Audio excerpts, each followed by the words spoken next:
First up on the show, Malaysia is under pressure to speed up the construction of a new naval base in Sarawak state to counter the threat of China after Beijing ordered the island nation to stop oil exploration in the Lithuania shoals in South China Sea.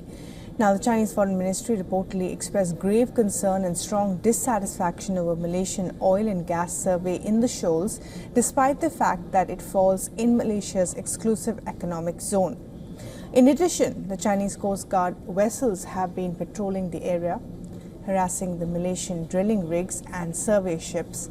This after the Malaysian state oil company Petronas in 2023 found 19 sources of oil and gas and drilled 25 wells, half of them off Sarawak, on the southern boundary of the South China Sea. Amid the increased tension, the leaders of the Borneo Island, which is divided between Malaysia, Indonesia and Brunei, have urged Malaysia to defend its undersea oil fields from China and accelerate the building of its naval base in Sarawak. Malaysia has announced its plans to build the naval base at Sarawak's Bintulu in November 2023, which is due to be completed by 2030. Malaysian Prime Minister Anwar Ibrahim has said that he is willing to discuss the territorial dispute with China. However, he insisted that Malaysia's exploration and drilling activities in the exclusive economic zone will continue despite China's objections.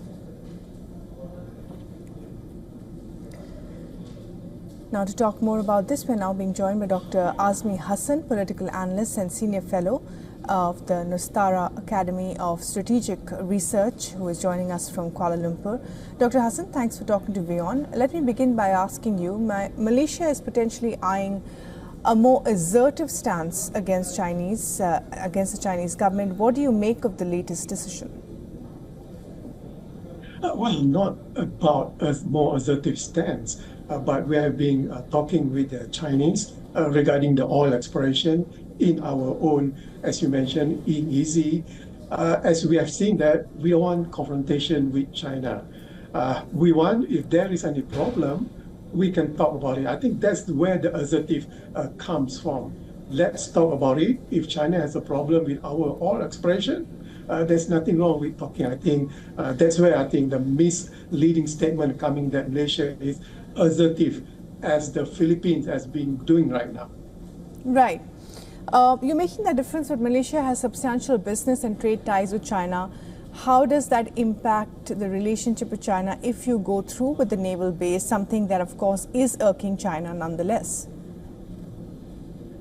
Well, we have been trading with China for, I think, this coming 15 years. I think China is Malaysia's biggest trading partner, even though we have problem in the South China Sea, as you mentioned.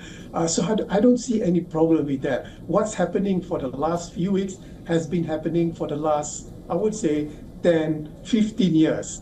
I think the reason why we are not physically in confrontation with Beijing is that we are always in talk with China if there is any problem. So I think what happened, I think 10, 15 years ago is no more different what's happening right now, except that the difference is that last few weeks, I think 3 weeks ago, China put out a diplomatic protest note. But I see that as a good sign, where China want to resolve it diplomatically, not through physical altercation. Right. So why is this naval base important in Sarawak, even as Malaysia continues to say that oil exploration is also integral to this part of the region, which falls into its economic zone? Yeah, again, the news about naval base, I think it has been proposed, I think, for the last few years, not last year, but for the last few years. We have another base in the north of Sarawak, which we call it Teluk Sepangga Naval Base. But again, don't be misconstrued that we are building the naval base in Sarawak, as you mentioned, to head on or to confront China. No, that's not Malaysia's way to resolve the problem, even though the problem is in our economic exclusive zone. So the naval base in Sarawak, as you mentioned again, has been proposed for the last few years, not because of what's happening right now, but because we need another naval base beside one that we have right now. Right, Dr. Hassan, thanks very much indeed for talking to WION this afternoon. For all the latest news, download the WION app and subscribe to our YouTube channel.